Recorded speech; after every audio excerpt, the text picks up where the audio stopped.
Impact confirmed. Cryo-arc breach. We've lost Greenland. Rear Tech Asven's voice broke through the tension like a pressure valve rupturing. Heads turned. Nobody exhaled. The data on the upper-tier console wasn't a drill. Thermal signatures and life support claps streamed in real time. The vault wasn't damaged. It was annihilated. Telemetry shows 14 strike vessels. Hypervelocity entry via the Sylvant blind arc. Asven continued, pulse visible in his throat. They bypassed the entire eastern grid. General Narek Vol didn't flinch. His eyes tracked the terminal's overlay defensive nodes blinking out, one after another. The screen kept shifting, systems falling faster than the AI could recalculate thresholds. Vol's hands gripped the edge of the console, not from panic, but to steady the surge of options hitting his mind in parallel. Lieutenant Duran leaned forward. Sir, primary containment's gone, confirmed casualties. 40,000 cryo-infants, recovery viability's dropping every second. No one spoke further. The Ark wasn't just another station. It housed the undeveloped futures of entire Terran lineages. Gene sequenced, colony prepared, preserved for deep space expansion. Erasing that was the same as cutting the spine from humanity's long-term survival. Bull stepped back from the table. His voice carried across the floor without needing force. Full lockdown, no external transmissions. Glassweight goes live. Several operators froze mid-magma. Glassweight had no public protocols. Only 5 people alive had ever seen the full directive. Its purpose had no clause for warning shots or negotiation. Commander Yoten looked up from the defense overlay. We're authorizing Extinction protocol. We're fulfilling it, Vol replied, unmoving. Cryo-arc loss crosses the engagement threshold. All diplomatic status for the Varn is rescinded under Earth Charter Clause 7. This isn't containment, it's finality. A junior specialist dropped a data stylus. It rattled down the metal grating with an oddly amplified clang. Systems analyst Garrick spoke without raising his head. We didn't even think they could reach Sol space, let alone penetrate the Ark. Air leverage, Vol said, turning toward the live feed of the impact site. They came to erase what we never even deployed. One still magnif camera inside the vault captured the aftermath. A half-dissolved cryogenic pod, coolant boiling away from its cracked chamber. Inside, a fetal embryo, curled and lifeless, floated in fragments of synthetic amniotic fluid. One of over 200,000. Vol lowered his gaze. Take it off screen. Darren complied with a single keystroke. Across the room, red status indicators spread like infection. Mars AI Core requested authorization. Saturn's Lagrange vaults blinked green. Subsurface bunkers deep below Olympus Mons shifted from sleep cycle into arming phase. Vol stepped to the primary interface, pressed his hand against the security node, and waited as the AI verified biosignature. Confirmation recognized, the system intoned. Class null designation active. Retaliatory escalation authorized. He didn't hesitate. Initiate deployment. Relay towers spun into position from Earth's shadowed satellites. Blacksite comms awoke beneath Martian sand and transmitted orders through encrypted skyfiber channels. No delays, no redundancies. Every sequence was built for one purpose: rapid erasure of threats that removed negotiation from the table. Duran turned from his console. Shall we notify the Sentience Council? Yes. Inform them. Earth is invoking Clause Null. They may witness, but no response is required. They know what the Ark stored. If they expected restraint, they misunderstood what legacy means to us. The chamber shifted into motion again. There were no speeches, no last-minute appeals, no deliberation panels. What the Varn destroyed wasn't just human, it was sacred. Bull turned toward Jothan. Transfer system authority to strategic AI tier. I'll oversee targeting, but let the machine calculate route paths. No time for human bottlenecks. From the west wing, the external view flickered with orbital feed overlays. The Earth rotated beneath the red-hot impact points. Cryogenic plumes stretching for kilometers across Greenland's stratosphere. Mist, dissolving into space like vaporized memory. Tech Officer Rise adjusted the heads-up display filters. I'm seeing residual Varn positioning. They've broken formation. 12 remaining. Low orbit. Southern hemisphere. Holding pattern. Possibly awaiting reinforcement. They'll receive none, Vol said. We won't be responding with pressure. We'll be responding with subtraction. Someone whispered near the rear consoles. The kind of whisper meant for no one, but heard by all. Vol didn't break his gaze from the screen. Let them process the gravity of what happened later. For now, all actions flow from fact. They struck at a dormant population. That was their final mistake. AI uplinks across the outer system came online. Martian launch nodes flashed yellow. Preparatory cycles already aligning kinetic strike assets. Every dormant system woken in perfect sequence, one after another. Like a cathedral of retaliation unfolding in mechanical unison. Vol closed the final sequence and looked out across the command floor. No statements, no broadcasts, no ultimatums, he said. They'll understand what happened, but they won't be able to describe it. The order finalized.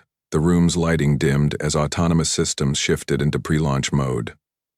Earth no longer needed to respond. It had already decided. The floor of Strategic Command trembled, not from explosions, but from systems coming to life that hadn't stirred in generations.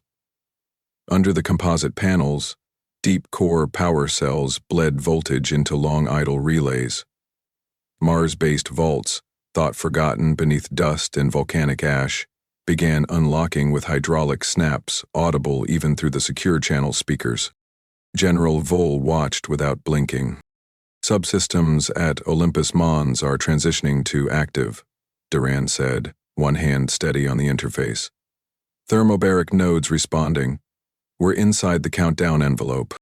Overhead, the displays shifted from crimson status lights to layered blue-red logic trees branching across the globe. Not technical maps, execution architecture. The kind only activated when global retaliation was no longer considered an escalation, but a correction. Behind him, the air was thick with electricity, and the faint scent of activated polymer insulation crept through the vents as buried defense grids moved from dormant status to live execution command. It wasn't heat. It was tension given physical form. Bring up Lagrange Node 7, Vol said. I want eyes on Saturn's arc. The screen adjusted to the black belt above Saturn. Dozens of camouflaged shells, cylindrical, unlit, and until now indistinguishable from orbital debris, slowly rotated into alignment. Inside each, impact-grade rods, programmed decades ago for a scenario where diplomacy wasn't a line, but a void.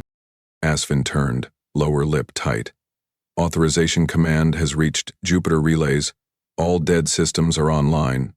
Are we going to use everything, sir?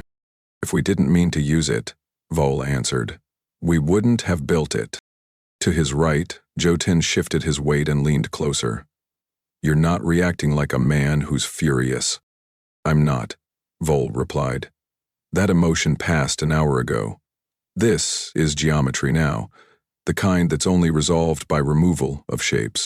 Ost Row Strategic AI Node, Harrow 2, completed its convergent cycle.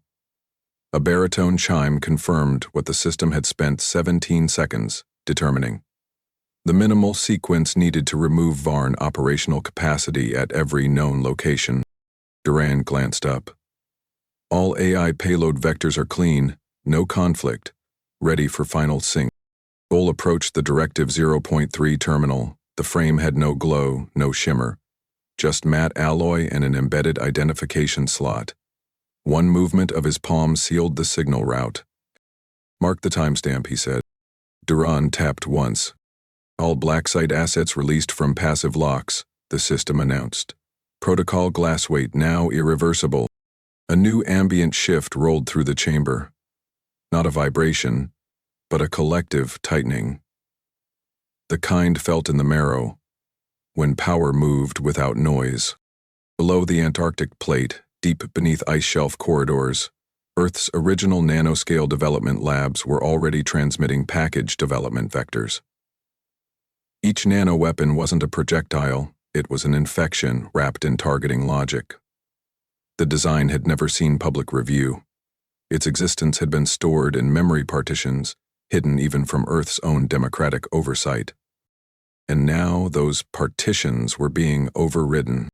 "Send the reclassification memo to the Sentience Council," Vole said, stamped under Klausnul, "No room for review." Duran nodded. "Designating the Varn as exo-anomalous threats. Sentient status stripped. No rights of appeal or recognition." "Correct," Vole said. "Make sure the designation is clear. They're not an empire anymore. They're a condition to be erased." The words didn't echo, they settled. Commander Jothan folded his arms, watching the kinetic paths populate the screens. "This protocol, it never envisioned media coverage, did it?"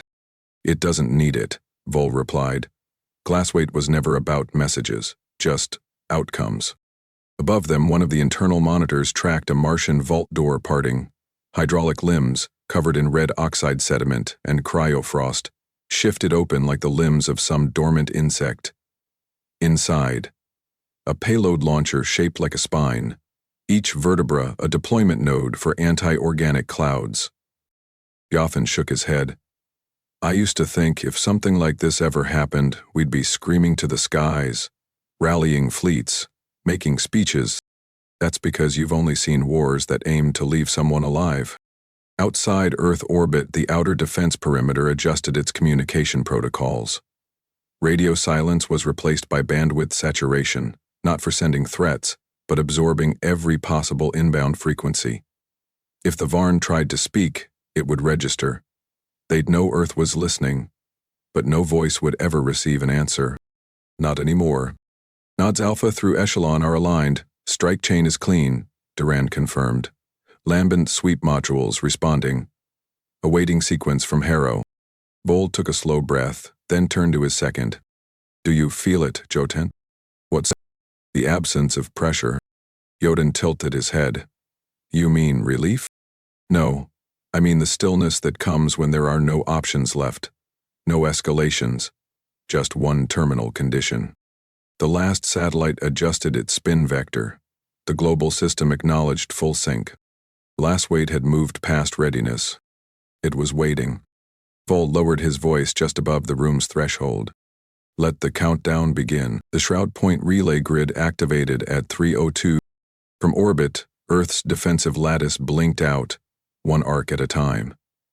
What once gleamed with tracking nodes and orbital sentry fields now displayed as empty coordinates. To Varn tactical oversight, the planet had simply ceased projecting itself. Not cloaked, not shielded, just gone. Inside Command Apex, no one moved as the interface updated.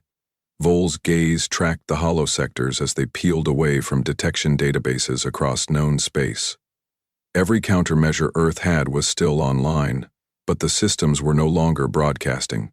Instead, their signatures were fed into a simulation chamber nestled behind deep atmospheric scatter layers. To hostile eyes, they had gone dark. In truth, they had just become bait. "North Hemisphere facilities have vanished from spectrometric scans," said Duran. "Even residual energy bleed is scrubbed. Varn scout systems will interpret it as atmospheric rupture."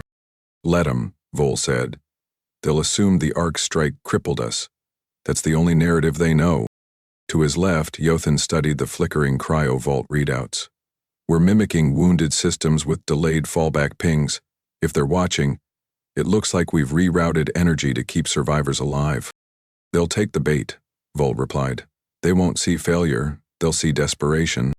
High above the Indian Ocean, a low-orbit defense shell powered down with a jolt of residual static.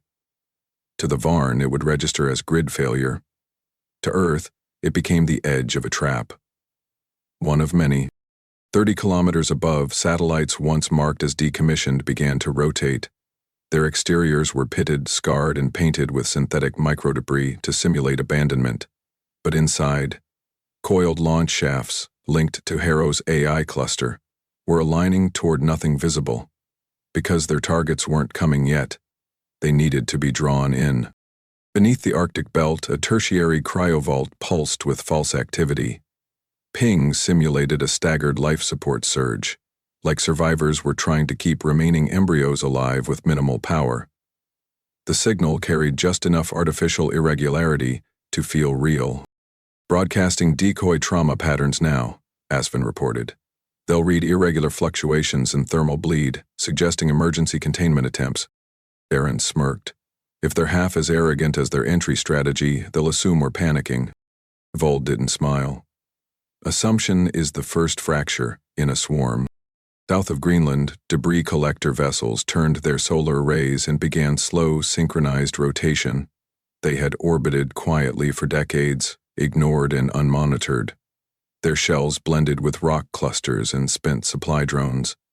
But today, they turned together. And inside their compartments, rod lock arms began to unfold like ribs. They're responding to Varn telemetry, said Jotan. They'll only deploy if the swarm crosses targeting lock range. BLI will, Vol answered. Their command instincts rely on sensory fusion. Disjoint their perception and they drift toward the nearest anchor. That anchor is us. The Varn weren't tacticians, they were synchronizers. Each ship a node in a larger biological circuit. When unity faltered, instincts took over. And instincts could be manipulated. Earth's upper atmospheric field now read as partially destabilized. Artificial storm patterns, seeded with EM pulse scatter, distorted Varn biolattice synchronization. They'd see it as incomplete, but salvageable. A territory still bleeding. Vol walked to the main table. His hands hovered over the routing displays, watching as Harrow's projected kill spheres tightened. We built a battlefield out of our own disappearance, he said. Now let's make them walk straight into it. Duran checked the bioscan overlays. Varn formation is shifting. Outer ships are clustering toward our false facility in South Asia. They're breaking pattern. They think we're broken, Jothan muttered. This is what they did to the Talorans? Overextend the swarm, isolate the anchor, collapse? And they'll try it again, Vol said, because they don't believe we're capable of learning from someone else's extinction. Over the Pacific, 2 derelict collection arms broke free from their support harnesses and unfolded.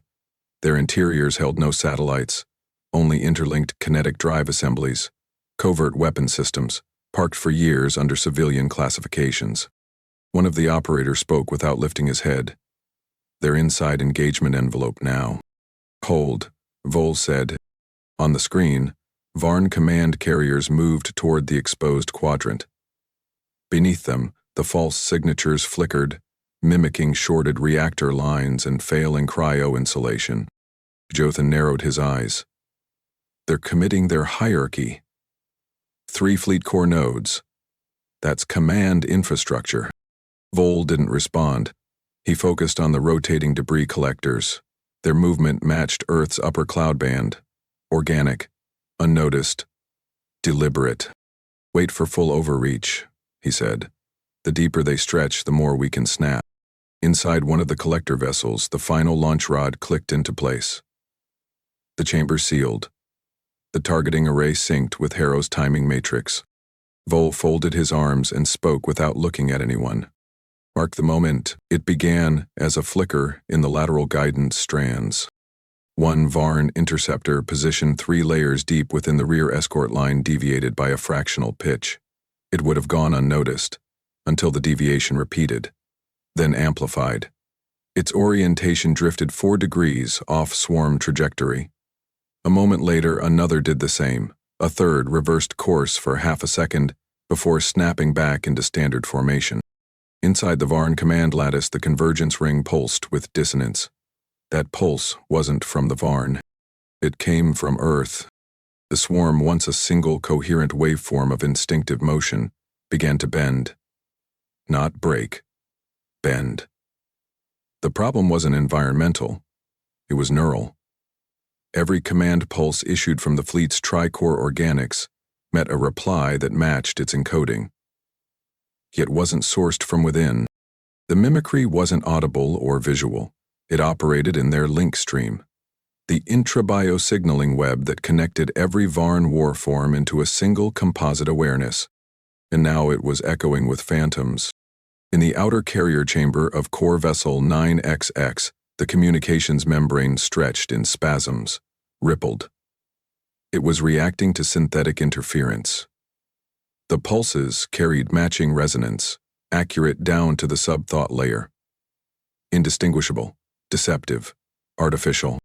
A sensory distortion loop fed directly into their convergence organ. Instinct fought back. Sub-command drones surged their firewalls, flexing internal resistors. For a moment it stabilized. Then Earth's false loop mutated, splitting into 3 overlapping signals. Each appeared correct. Each carried legitimate sequence patterns, but none originated from swarm hierarchy. In a traditional species, this would have been logged as data corruption. In the Varn, whose thought was collective, it was closer to thought schizophrenia. Vessel 3 Omicron shifted 80 meters to port. No command prompted it. Vessels 5, 7, and 12 mirrored the movement, but with misaligned offsets. What was once a synchronized wall of force was now a kaleidoscope of unmatched vectors. Their formations looked whole until observed for more than 2 seconds. Then they cracked under their own conflicting geometries. In the neural nexus of the mid-swarm node, pulses of defensive queries fired between units. What was once implicit recognition now demanded confirmation. Identity between warforms required interrogation. The biolattice rejected this naturally, but with interference, every answer felt like a lie. From within the sensory spiral of Notor Rehel, the outermost warship experienced data feedback collapse. It pulled away, mistaking its neighbor for an untagged hostile. Defensive limbs primed, plasma conductors initialized. Then, mid-rotation, it stopped. Not because it recognized the error, but because the command itself vanished. The order had no trace, as if no directive had ever been issued. In truth, Earth's mimic system had intercepted it milliseconds before impact and redirected the thought stream. Not blocked, not jammed, redirected. Across the swarm, convergence rings dimmed. Their structure depended not on leadership, but belief in unity. That belief had just been fractured. In the outer ring, a coordination vessel banked hard to starboard. No support. Its sister vessels hesitated, waiting for the pull of hive gravity. It never came. Instead, their sensory threads received simultaneous directives. 3 attack paths, all carrying identical legitimacy. All 3 impossibly real. From a human perspective, it would have looked like a glitch in a software simulation. From the Varn's own consciousness, it was closer to vertigo in a brain with no body. The swarm began to spiral. Where symmetry had existed, now there were conflict spirals. No colliding vessels. Not yet. But the arcs began to overlap. The gravitational harmony that prevented internal collision started to erode. The Varn's engineered self-avoidance protocol relied on timing pulses. Earth had just introduced latency. Below them, Earth trap remained motionless. To the Varn, it still appeared vulnerable. Limping facilities, static-riddled thermal bleeds, cryo-signal interference. But the world no longer looked alive. It looked like a carcass. The kind predators circle. The kind they swarm toward instinctively. Inside the fractured mind link of Vessel 6A, one decision node activated its fallback loop. Convergence, retraction. It was the first instinctual move toward withdrawal. Not defeat. Uncertainty. But it couldn't communicate the impulse. Every signal it sent was mirrored back with a delay and inverted instruction. Return paths now carried contradiction. Forward meant anchor, anchor meant sever, sever meant fire, and fire had no target anymore. In the swarm's center, one of the command nodes triggered a corrective shockwave.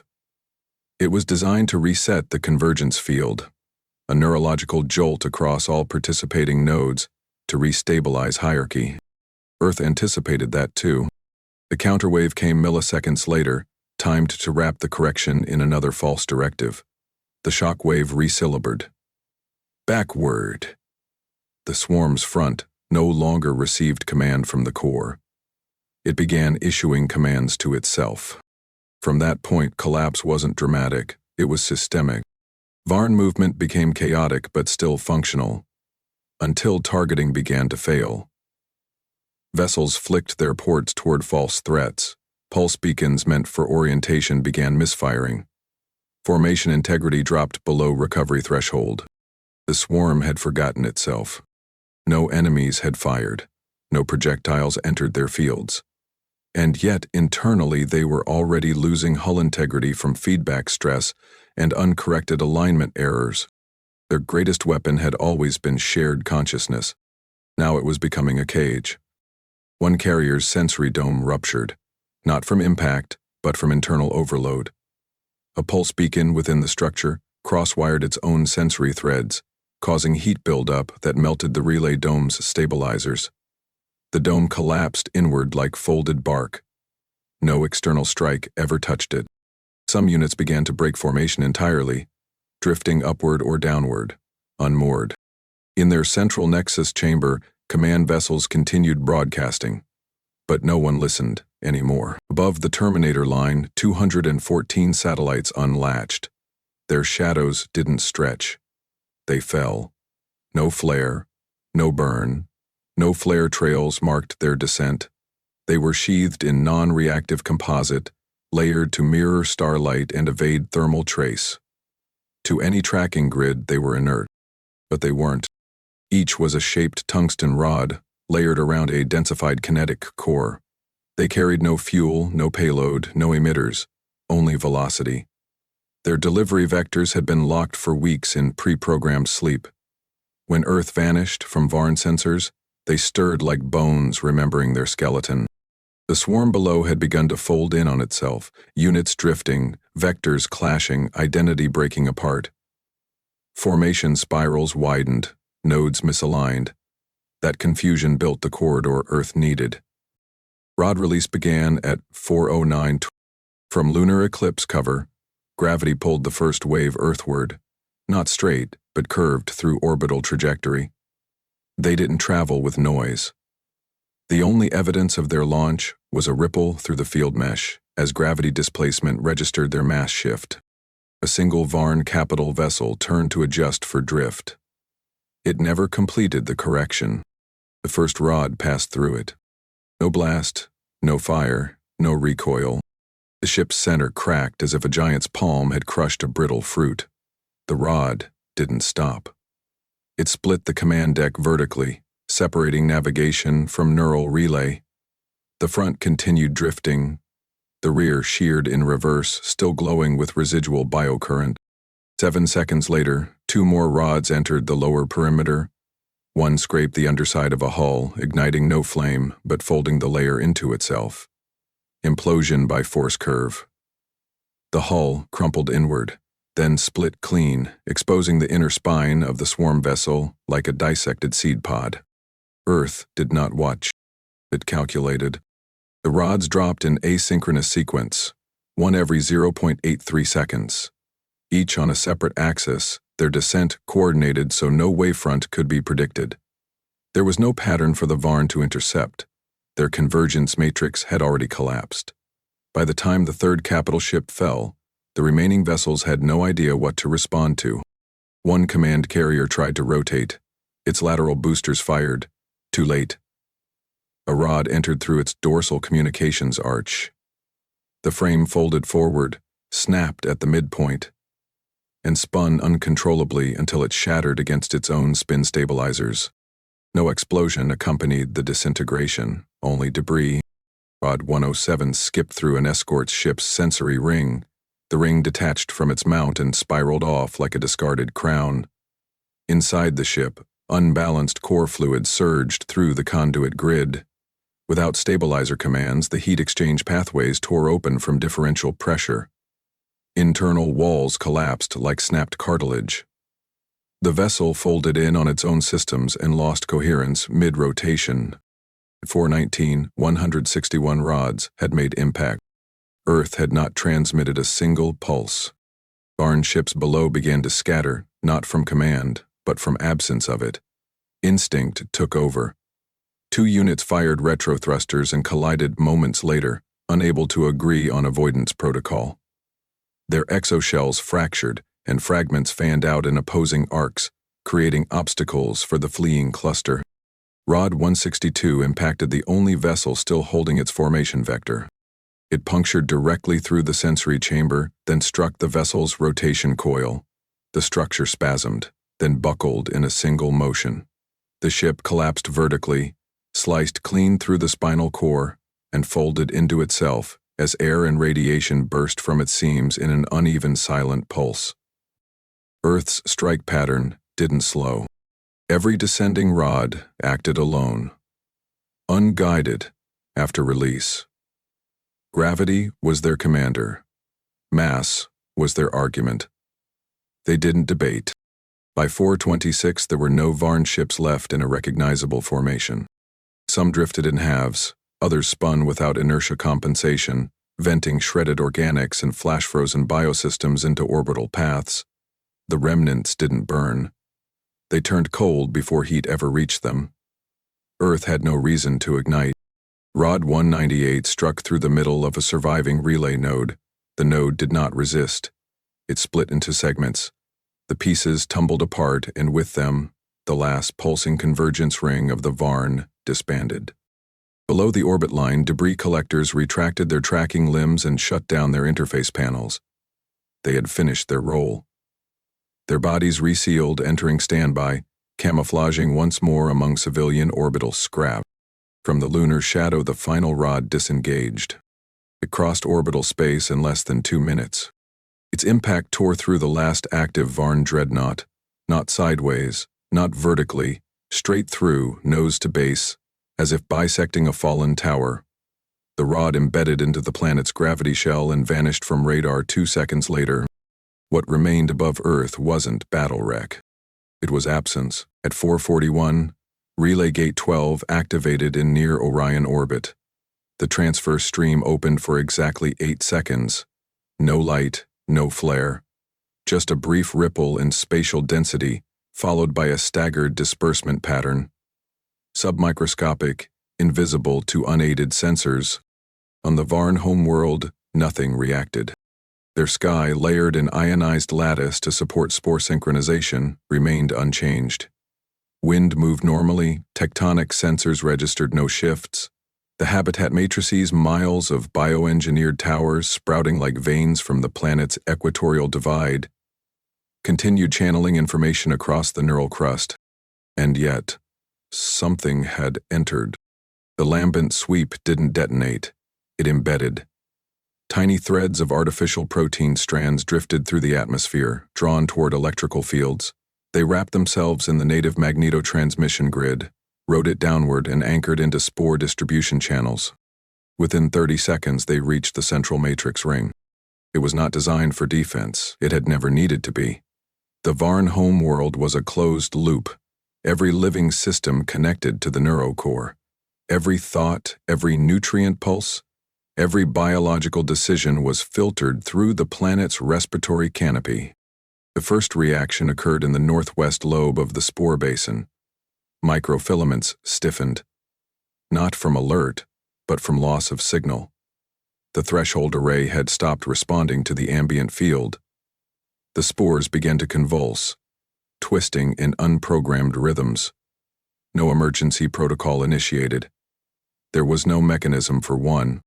2 minutes in, the atmosphere's oxygen conversion band dropped 12%, not because of combustion or chemical warfare, because the photosynthetic anchor cells that managed gas exchange had stopped processing orders. They still existed, but they no longer believed they were part of anything.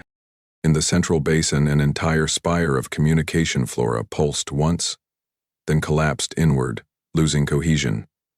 The neuromatrix at its root flared with a last discharge of stored command sequences, then shorted. It wasn't sabotage. It was identity loss. The cells themselves no longer recognized their role in the system. From orbit, no weapons could be seen. There were no clouds, no light, no heat blooms. But the planet began to go quiet, not from silence, but absence. 3 kilometers beneath the surface, a deepland spore vault began rerouting signal threads. A failsafe. It initiated a cascade pulse across the subterranean biospine. The signal didn't complete. Lambent agents reached it during transmission. The pulse refracted inward, and the chamber lit with strobing bioluminescence, then went still. The vault's inner wall dissolved without force. Just molecular unraveling, dusk that never moved again. In Command Apex, Durand monitored the spread through overlapping gas index deltas and spectrometry fall-off charts. Sweep has reached second hemisphere, no adaptive resistance detected. They're not countering, they're still trying to process. Vol didn't look away from the screen. They won't. They've never had to isolate their systems. No concept of sovereignty. Their world was always one body, Avgen whispered, and it just lost its spine. At 4:52, the Varn homeworld's upper biolayer began shedding. It didn't peel or burn, it delaminated. Sections of cloud-cleaning foliage, air-cleaning canopy, and conductive fungal highways lost electrical symmetry. Without cohesion, they drifted down, crumbling in air, no longer alive but not entirely dead. The material fell in loops and curls like ash made of silk. A cryo-encoded feedback relay attempted a global reset. The signal stuttered. The timing pattern had been corrupted, turned inside out by a loop Earth had buried in the sweep's front layer. When the reset signal echoed through the neurobasin, it was misread as a complete shutdown command. From the south convergence route, the last surviving core spine initiated collapse. The ground trembled, not from tectonic pressure but from biocavities rupturing in sequence. Towers of hardened tissue split open, unable to maintain nerve coherence. Interior networks boiled into slurry. The neurocurrent cut to zero. Jothan's breath hitched as he studied the readings. Is that planetary brain death? It's not brain death, Vol answered. It's brain unmaking. In the final 10 seconds, the Varn attempted to isolate consciousness by partitioning swarm memory, an act not attempted in their recorded history. They tried to seed autonomous thought across backup nodes. It didn't work. The sweep had anticipated the last failsafe. Its final layer didn't carry destruction, it carried doubt. A synthetic pattern injected into their neurocode told every backup node that the others were compromised. None trusted the others. All severed themselves. That was the last transmission from the Varn homeworld. At 5:14 and 59 seconds, atmospheric scan logs showed no active life-linked signal. The relay channels went blank. The transmission grid shut down. The sky above the planet held its color. Soft green streaks against layered indigo, but no communication radiated outward. Nothing updated, nothing searched, nothing returned. At 5:15 and 0 seconds, the classification file updated in Earth's system. Status: species viability, terminated. Environmental reactivity, 0. Autonomous thought pattern, irretrievable. The Varn homeworld was now a landscape with no function. At 5:18, the command floor was still active, yet not a single operator touched their console. The strike had ended. The sweep had completed.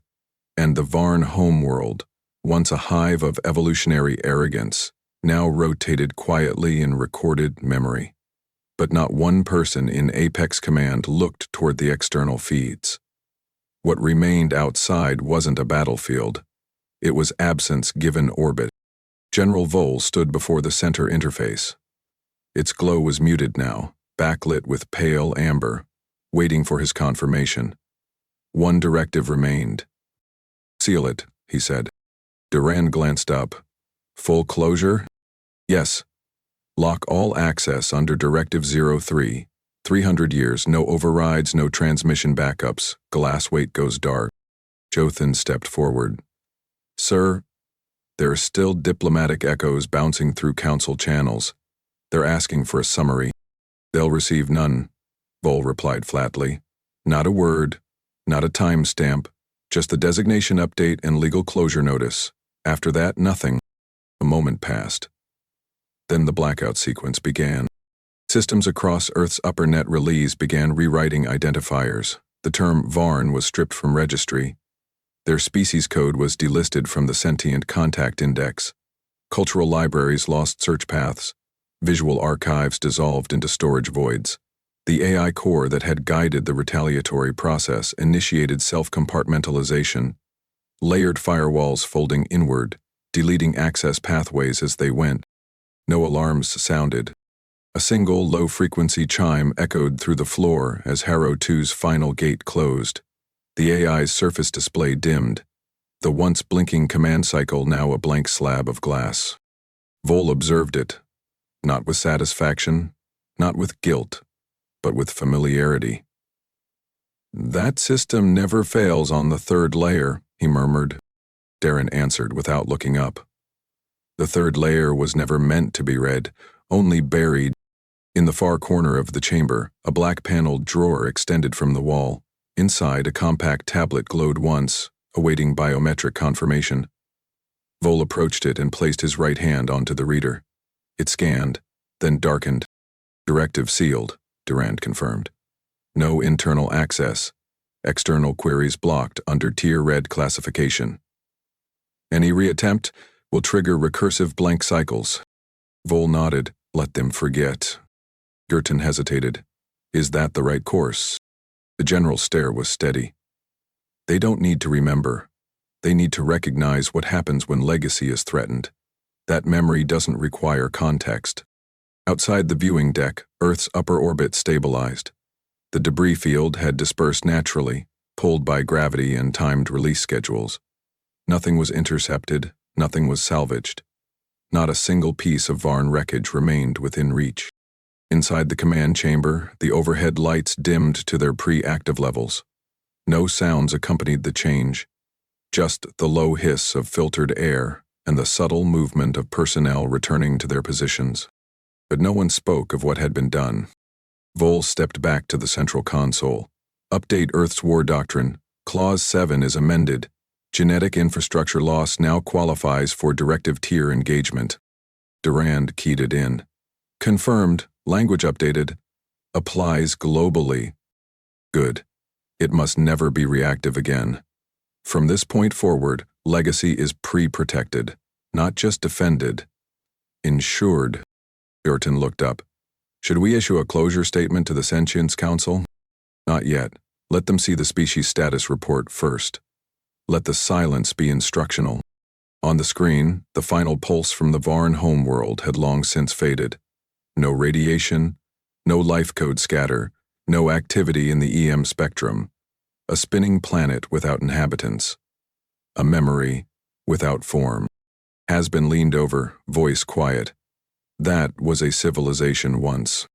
"No," Vol said, sharp. "That was a weapon, disguised as culture. And we disarmed it." The last remaining input lights went dark. No further interface data, no recovery logs, nothing archived. Directive 0.3 was never built to celebrate victory.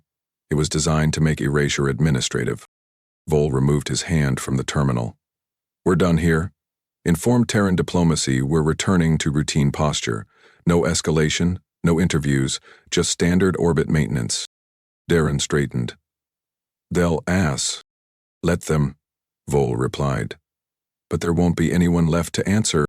The chamber settled into its operational baseline.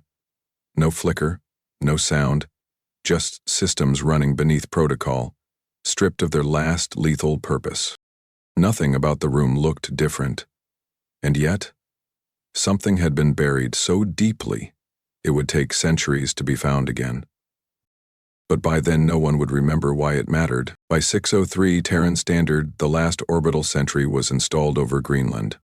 It hung in silence above the ice, locked on a cold, elliptical path, one of 42 autonomous kill halos, now forming a continuous defensive arch across Earth's upper hemisphere.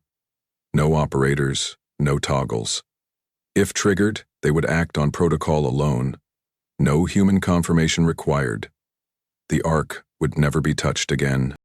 Beneath them, the cryovaults remained sealed. Triple encrypted magnetic locks wrapped around the reinforced stasis chambers, each tuned to environmental fluctuation thresholds so narrow they registered fluctuations in air particle pressure. No signatures glowed, No displays blinked. The protection didn't broadcast. It waited.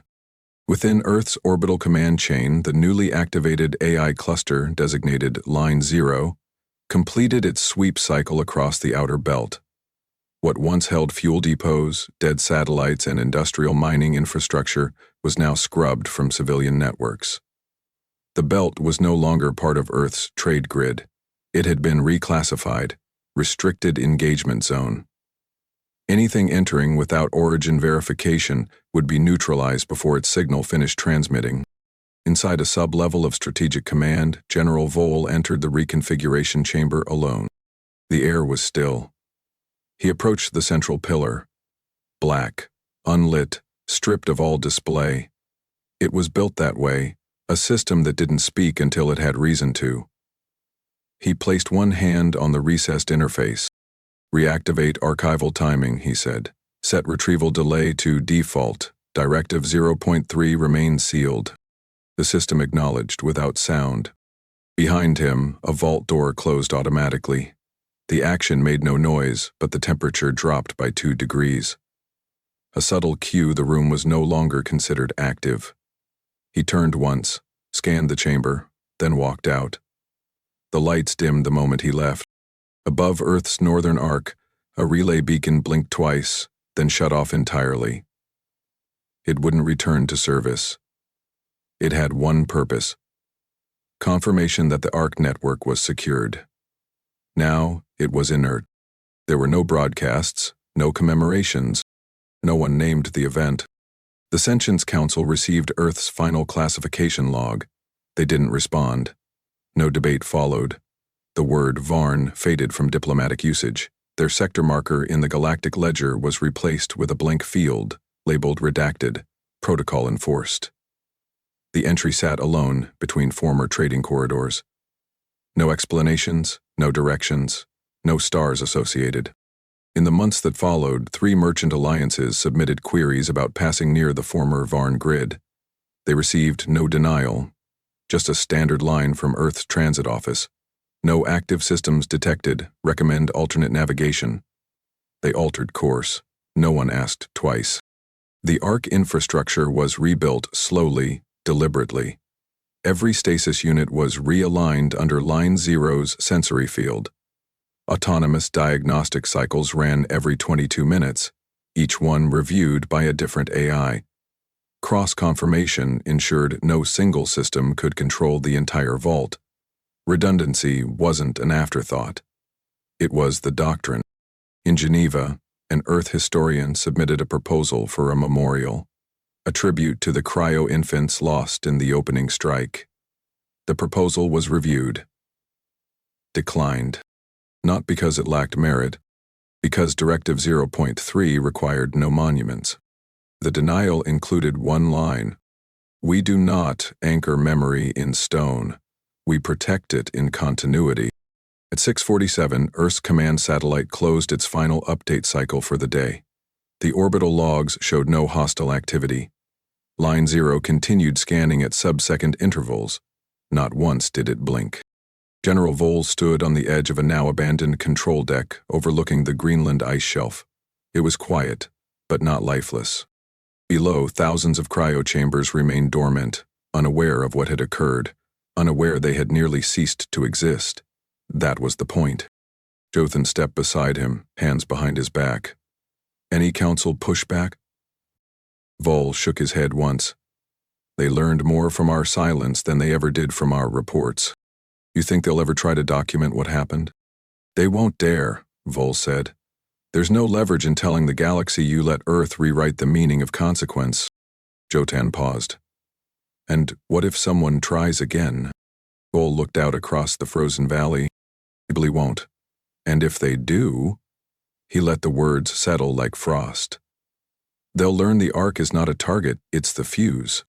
Far above them, the relay satellites realigned by fractionals, adjusting their angles, narrowing detection corridors, reshaping Earth's perimeter into something invisible but absolute. No beacons, no warnings, no stories, only readiness. And beneath the ice, the vault slept again, untouched, unread, unmarred by the war they never saw. They vaporized our unborn, thinking we'd mourn. But if you were Earth's commander and saw 40,000 future lives erased in minutes, would you hold a summit or erase the species responsible before dawn? Tell us your decision in the comments below and subscribe for more cold calculated HFY stories where humanity doesn't retaliate, it executes.